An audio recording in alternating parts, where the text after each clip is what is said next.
Halo, assalamualaikum warahmatullahi wabarakatuh. Selamat datang kembali di channelnya Harian Official. Kawan-kawan semuanya, bagaimana kabarnya ini hari? Semoga kawan-kawan semuanya sehat selalu di perantauan, ya amin. Semoga kawan-kawan semuanya dipermudah segala urusannya, dan moga kawan-kawan semuanya terhindar dari mara bahaya. Nah, kali ini kita bakal membahas kasus salah satu kawan kita, PRT asal Indonesia, yang dimana ditangkap setelah dia ini memeriksa barang paketan dia yang baru sampai di negara Hong Kong. Tapi keburu sebelum dia pulang ke rumah majikan, ternyata dia ditangkap, kawan-kawan. Barang apakah itu dan menurut sampean apa yang bisa diambil dari pelajaran? Silakan disimak hanya di channel ini.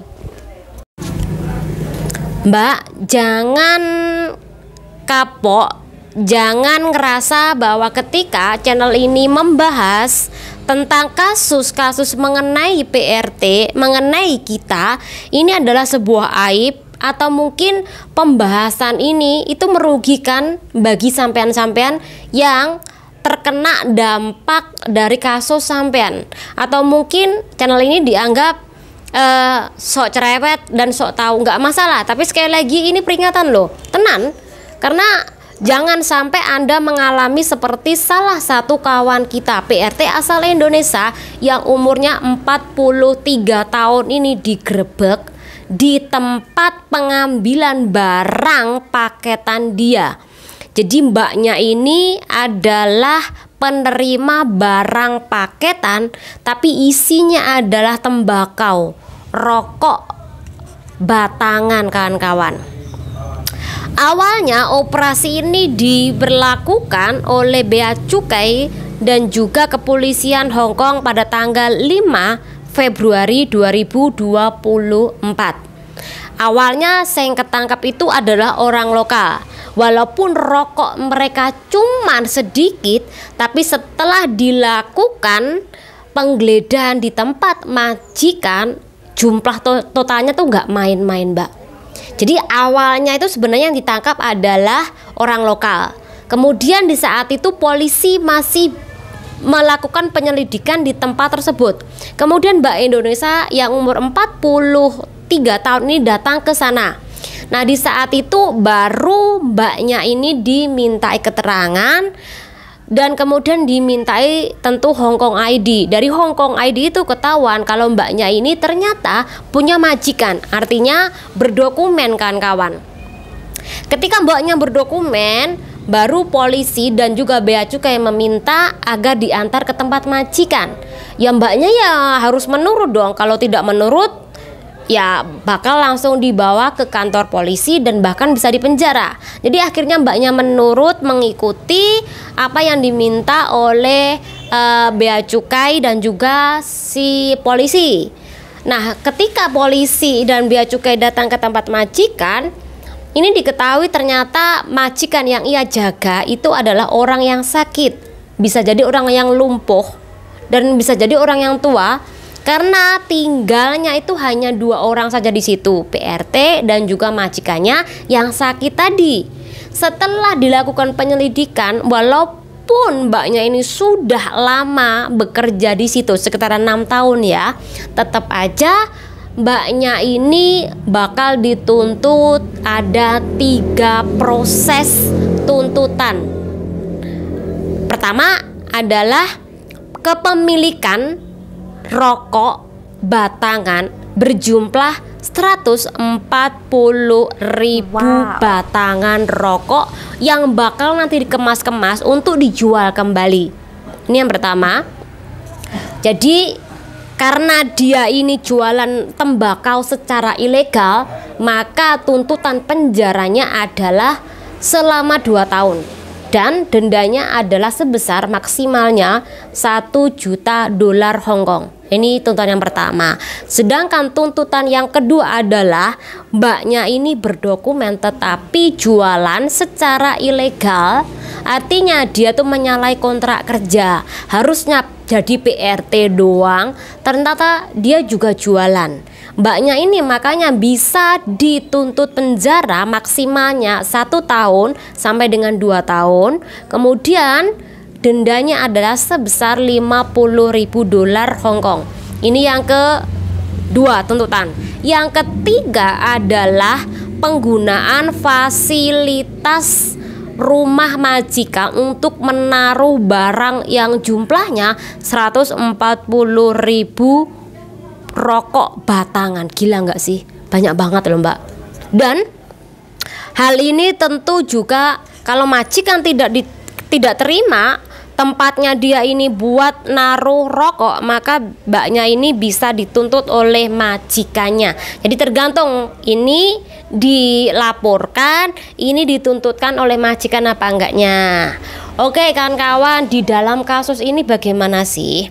Gini loh Mbak, kita tahu kemarin Bea Cukai ini melakukan konferensi pers yang mengatakan bahwa ternyata banyak juga agen-agen PRT asing di negara Hong Kong ini melakukan hal yang sama. Artinya mereka menggunakan fasilitas majikan untuk menaruh barang-barangnya. Dan hati-hati bagi kawan-kawan semuanya yang saat ini masih menaruh barang di tempat majikan. Jadi usahakan untuk dikeluarkan atau Anda menaruh secara rapi. Takutnya pas sampean libur, majikan bisa saja melakukan penggeledahan setelah adanya kasus seperti ini. Wow, ada PRT Indonesia nih yang mana menggunakan fasilitas rumah emakku untuk menaruh barang-barang jualannya. Apakah ceceku juga melakukan hal yang sama? Coba besok minggu aku periksa, kan bisa jadi Mbak. Jadi lebih baik kan kita berjaga-jaga daripada kita ada apa-apa, bener nggak? Dan apa yang dikatakan oleh Bea Cukai yang kedua adalah banyak juga mbak-mbak asing sebagai PRT di negara Hong Kong ini melakukan kerja secara ilegal, banyak juga, dan banyak juga yang ketangkap. Jadi dari poin ini bukan berarti menghakimin kui hae sampean, tetapi sekali lagi hati-hati bagi yang belum ketangkep. Lalek sampean sudah ketangkep yaitu hae sampean, tapi yang belum ketangkep hati-hati, karena bisa saja sampean dilaporkan oleh majikan, bisa saja sampean dilaporkan oleh orang yang melihat bahwa ada PRT ini yang kemas-kemas barang-barang di dermaga ataupun di toko. Hati-hati loh ya, bisa saja orang di sekeliling sampean melaporkan. Jadi bisa saja Mbak Tombo ini dilaporkan oleh orang-orang yang melihat, atau memang operasi itu menargetkan bahwa tempat itu adalah target selanjutnya, bisa saja.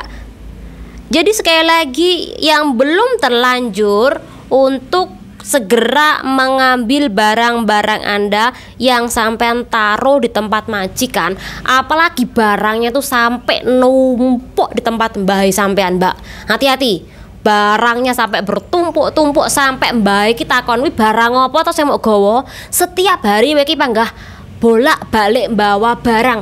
Aslinya tuh rumahku ki mau jadikan tempat sampah atau bagaimana? Ayo, siapa yang pernah dikatain seperti sama mbahnya ini? Ayo ngaku mbak-mbak, ada nggak? Mesti ada. Katanya dikatain lah barang-barang itu apa, sampah-sampah dibawa masuk ke rumahku buat apa? Itu sampah apa? Cepetan dikeluarkan, cepetan dibuang, ada nggak? Ada kan kawan? Bohong kalau nggak ada. Ayo, siapa yang pernah mengalami hal itu? Dimarahin baik gara-gara bawa barang banyak. Ternyata barang itu adalah barang yang bakal dijual. Ada nggak? Ada.